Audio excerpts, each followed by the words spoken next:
Yeah, crazy looking home, right? It's done by a company called Strange Architects. That cutout is supposed to allow the high winds and water surge from hurricanes to pass through the home. Now, I couldn't find out much about the guy who owns it. All I could find out is he's a social media influencer. Does anybody know what that is? I don't. I'm sure there's a 13-year-old or 12-year-old on here that can tell me, and I want to know, because whatever it is, it gets you a $40 million home.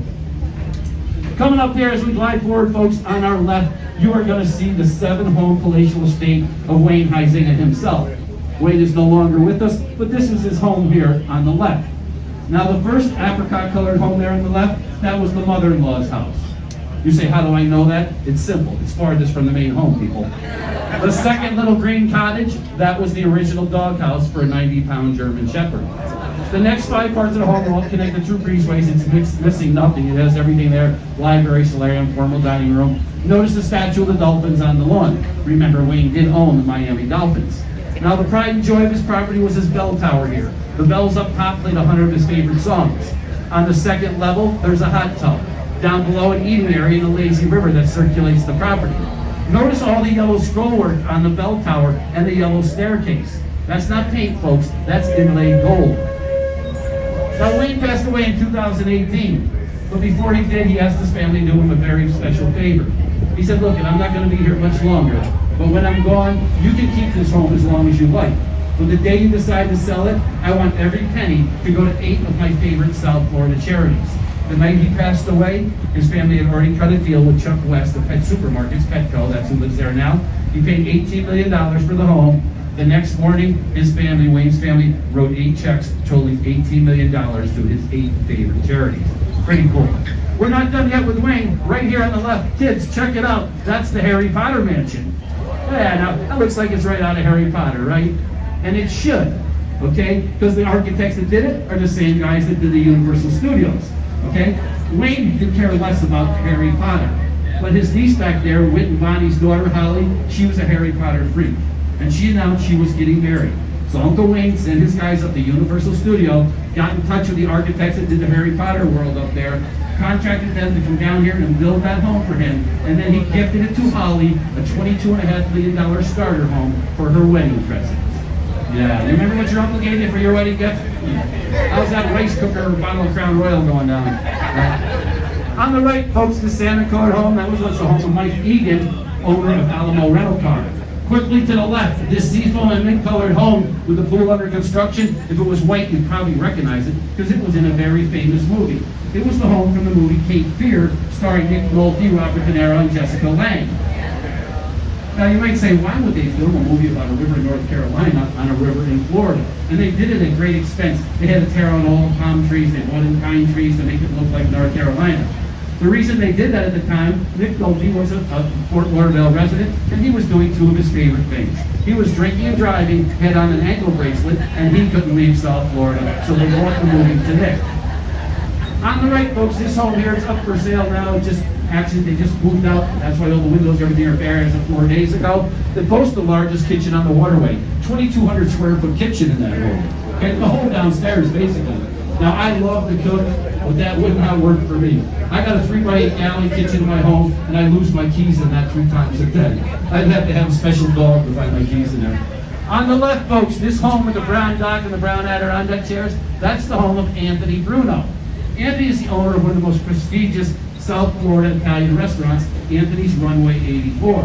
They just had a multi-million-dollar facelift at the restaurant. It's like going into an old-fashioned Italian supper club, kind of like walking right into a scene out of Casablanca.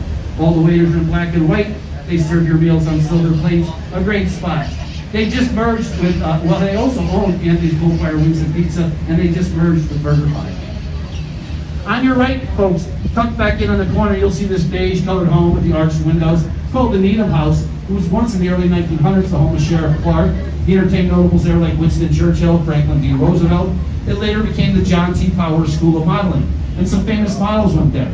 One you're probably familiar with, Cheryl Teagues. Now right here, the white building, this was the dorm. And every afternoon on our earlier cruise, we'd come by, the girls would be done with class, they'd be out here on the lawn sunning themselves in their bikinis. And depending who the captain was up top, he would conveniently break down here for 5 minutes every afternoon. Right there on the left, the blue pool with the blue chairs in it, That is the home of our former mayor, Jim Novel, the guy I told you did so much for us, served 24 years. Great guy. I know he's not home, because if he was, he would run out the way for us, make sure he does it every time. If it's dark, he hits us with a spotlight. Been doing it for 35 years, just a great guy. Coming forward, folks, we are entering into downtown Fort Lauderdale. And as we come around the bend here, you're going to see a little restaurant. It's a very good restaurant right here. It's called the Boathouse Restaurant, and it's located in the Riverside Hotel. Now, the Riverside Hotel is the oldest hotel in Fort Lauderdale.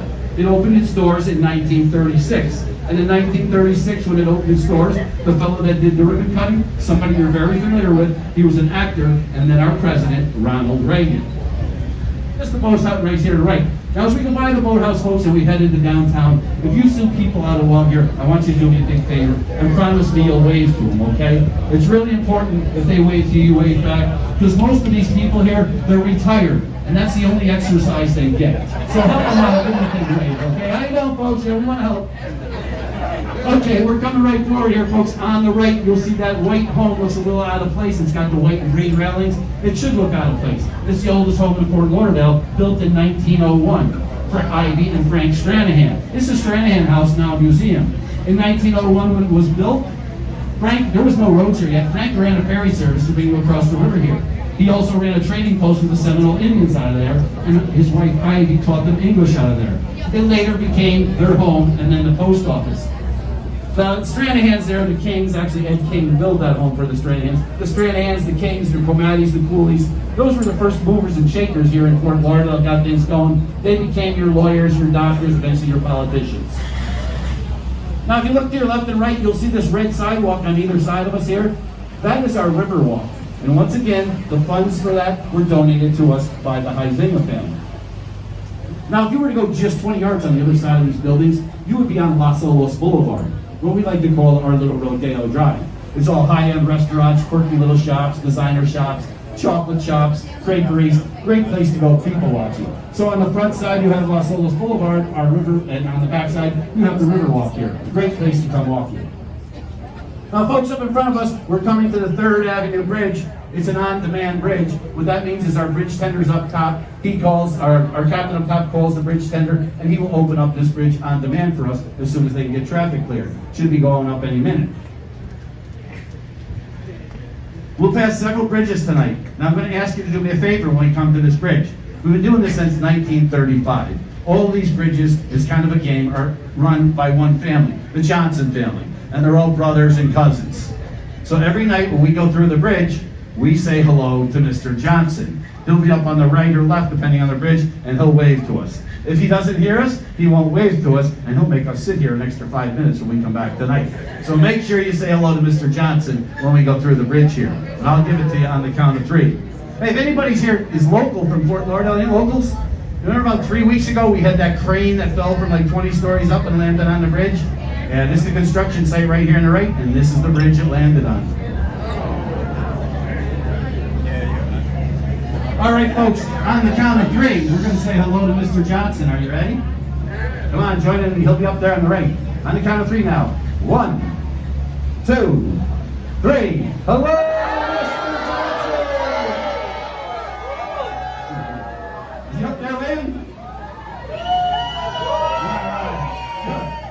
All right, folks, good job. Just back there a minute ago, I showed you the oldest restaurant, oldest hotel on the water. I now want to show you the largest hotel on the water here. Last night, roughly 1,500 people stayed here. It's pretty unique. It's right coming up behind the right black fence here. If you check in before 11 a.m., you get free breakfast, lunch, and dinner.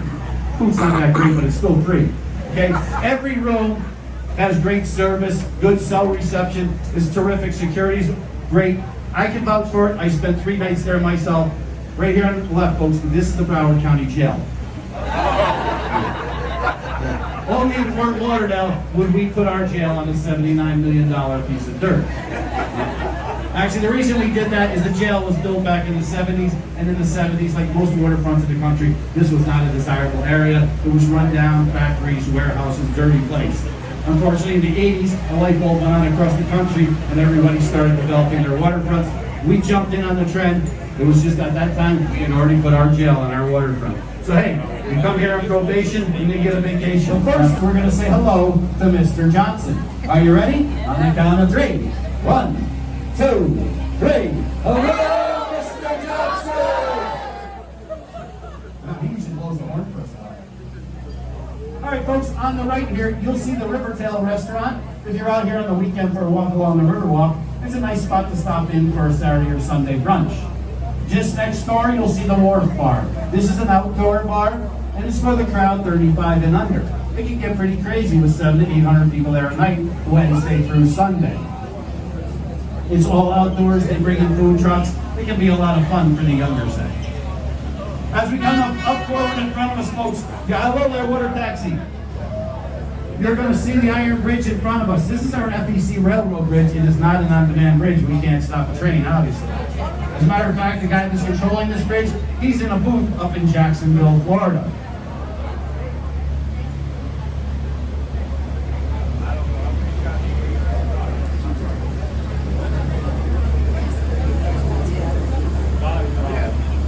Oh my God, just letting us know, we just made this bridge.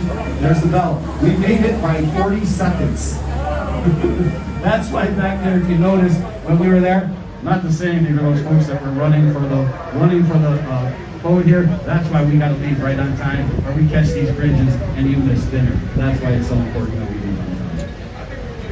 All right, folks, on the left, that's the Pirate Republic restaurant and bar. It's a Brazilian seafood style restaurant, very good, highly recommended. Any fans here of Guy Fieri's Diners, Drive-Ins, and Dives? Yeah, he did an episode there with Vanilla Ice. You can still pull it up. Vanilla comes in with his red Mustang there from his video. He pulls up and it's kind of fun video, or fun to watch. On the right, that is the River House. They do a nice jazz brunch there every other Sunday, right up there where you see the chair stack. Now here's a great story for you on the left. Do you see this tree here? Take a good look at it. I'm going to come back to it in a minute. The one with the straps on it, I'll come back to it in a minute for you, but I want you to take a look at it. First, as we move forward here, I want you to take a look over the right here, over the treetops. You're going to see that yellow archway up there in the big white building. That is our Museum of Discovery and Science. And it was donated to us again by a donation, Wayne Huizinga Company. Now, that museum, if you're looking for something to do with the kids, that's a great spot to go to. Other than to the beach, they got a lot of neat stuff in there, including a flight simulator. That's a lot of fun. It's also home for an IPLEX theater. And you might say, geez, I've been to an IPLEX or an IMAX theater. Well, there's actually only 19 real ones in the whole world, and that is one. The screen in there is 5.5 stories tall. Over on our right here, folks, to our extreme right, this is our answer to Broadway. This is the Broward County Theater District, and we get all the same shows they get at Broadway down in the city in New York. Okay, if you're wondering how to spell Huizinga, just look on the food pavilion and restaurant for the theater district, another donation by the Huizinga family.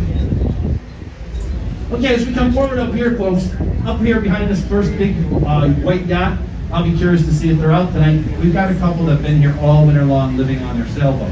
And they wait for us every single night when we come by. We say hello to them, they come out and wait to us. They're usually having their happy hour cocktail on the boat here waiting for us. So if they're here, we're just going to say hello to them because they wait for us every night, so we'll say hello. Bridge is going up, and again, after we see them, we're going to pass through, and we're going to say hello once again to Mr. Johnson. Hi folks, how you doing? There they are. I knew they'd be there. They never miss a night. How you guys doing?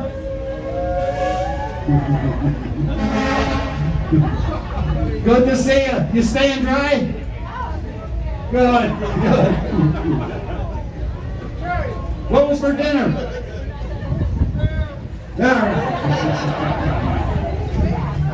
All right, folks, on the count of 3, we're going to say hello to Mr. Johnson. Are you ready? 1, 2, 3. Hello!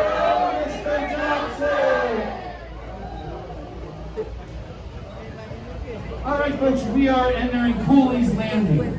Okay, Cooley's Landing, this was actually one of the first areas that was developed along the river. It was developed by William Cooley. He came here back very early before anybody else, shortly after we purchased Florida from the Spanish. He was here prior to 1835, and he was gathering a plant along the waterway here called Ponte. And it was used to make, it was like an arrowroot, used to make gums and candies. He was exporting it out of here and making a lot of money. Then in 1835, there was a little misunderstanding between the Seminoles and the white settlers, and we had the third Seminole massacre, and the white settlers here didn't make out so well. So the Kohls didn't make out so well. William was actually out of town. The family didn't do so well. Okay? It wasn't until about 15 years later that the white settlers really came back into the area and started coming back, and then the Stranahan's and so on in the early 1900s. Now the difference in this area here, if you notice the boats here are your average boats. That's because these boats here can't be more than 50 feet. But the difference is back where we left, those boats there, they pay $12 to $25 per foot per night to park their boat. Here, $8 to $10, much more reasonable for the average guy. Now coming up on the right here, you're going to see this pink home, and it might look a little unique because it's got that blue caboose in the yard. And if Miss Sophia's home, she'll come out and ring the bell and wave to us, so I don't think she's home. Ah, I'm wrong. How you doing, guys? There we go. You think I'm making all these stories up, right? Okay, that was a great story that goes along with that. Actually, Miss Sophia must be out because that was her husband. Okay, now that home used to be owned by Bob Weimer. Bob was an author. He wrote a lot about the paranormal. His favorite subject actually was the Bermuda Triangle, and he made some money writing about it. Does anybody believe in that? Bermuda Triangle? You do? I don't. I sent my mother-in-law there 3 times back every time. Anyway, Miss Sophia there. It's a good story with the home. Bob and his wife were selling the home. He was ill. They were getting older. He put the home up for sale. They had 11 offers on the home. Miss Sophia came to him one night, knocked on the door, and said, "Look at it." She says, "I'm here to talk to you about the home." She said, "I know everybody knows you have 11 offers on this home."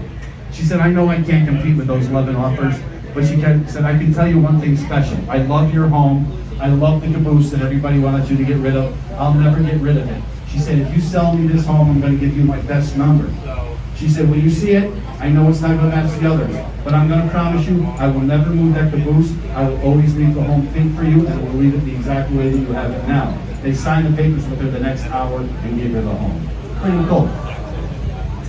Going to our right, that would be the north fork. We're now going to go to the left, down the south fork. And as we do, you're going to see this home on the right. It's being rebuilt. They just tore down the original home that was there and filled in the pool that was on the land. It's coming up in front of us on the right. Now this piece of land, if you can look at it from an aerial view, it looks naturally like the shape of Florida. So much so that it used to be called Little Florida. And in the 60s, if you addressed the letter, there was then 3 homes here, all you had to put on it was the person's name and Little Florida, and it came right here, the property. This is the last home to do it. And what's the natural course of water? Flow downhill. They're getting everybody's water here. They had no choice in this part but to fill in the pool, tear down the home, and they're putting up a new home. Quite the expensive project. You'll be able to see hey, I told you this was called Little Florida. If it really was Florida, right now we'd be in Key West. You guys having fun? Okay. Yeah. All right, right here actually, you'll see as we come around the corner, if you look at the seawall next to us, you'll actually see how much higher the properties next door are from this property. And then you'll be able to look at the house itself and see how high and how much fill came in, and you'll see where it's come up already to the height of the property next door. Eventually this entire peninsula will have that same 5 feet of new soil brought in, and they'll have a new pool put in as well.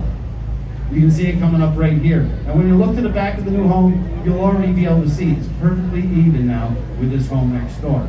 Eventually the entire property will be like that. An expensive endeavor, but one they had no choice. You can see it right there. Comes right up to the fence now, everything's even. Look at how much difference the property is here from the one next door. Kind of unfortunate, but they're going to get their home back and everything back. Now if you notice we're coming forward, folks, guess what? We have one more bridge. And who are we going to say hello to? No. This is Irving Schwartz. Okay? Irving married one of the Johnson brothers' sister, Sapphire. Okay? So when we go through here, we're going to say hello to Irving Schwartz. Irving's not always as happy as the other guys. He stays in the air conditioner a lot in his room. We'll see if he comes out every once in a while. He'll keep his arm out. So on the count of 3, we're going to say hello to Irving Schwartz. He's usually on the left side up here. On the count of 3. 1, 2, 3. Hello, Irving Schwartz. You come out. Irving, you're getting home. All right, we just came into what's known as Citrus Isles, folks. In Citrus Isles, this area got developed in the 40s by a group of brothers from Ohio called the Gill Brothers. Okay, now the Gill Brothers, when they announced that they were going to come out here and develop this area, they got laughed at. Well, the other developers thought they were out of their minds. They said, Fort Lauderdale's already been developed. We're in the 40s here. He said, you're talking about going out into the jungle. This was pretty much jungle down here. Why don't you take a quick look on the right here. I just love this home here. Kind of reminds me of Venice, right? The way the water goes underneath the home. I'm kind of the world here in Fort Lauderdale. People say, well, Monaco, over in Monaco, no, we blow them away. There's never less than 45,000 registered yachts in Fort Lauderdale. We are the yachting capital of the world here. Hey, if you want a haircut, you can get one right there on your right. That's a son of the barber from Pittman, New Jersey. Now, true story. He used to cut hair there when he first got here. You can pull right up and you cut your hair.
No matter where you go while you're here on vacation in Fort Lauderdale, take an Uber. It's $20 to go anywhere, and it's $20 to park everywhere.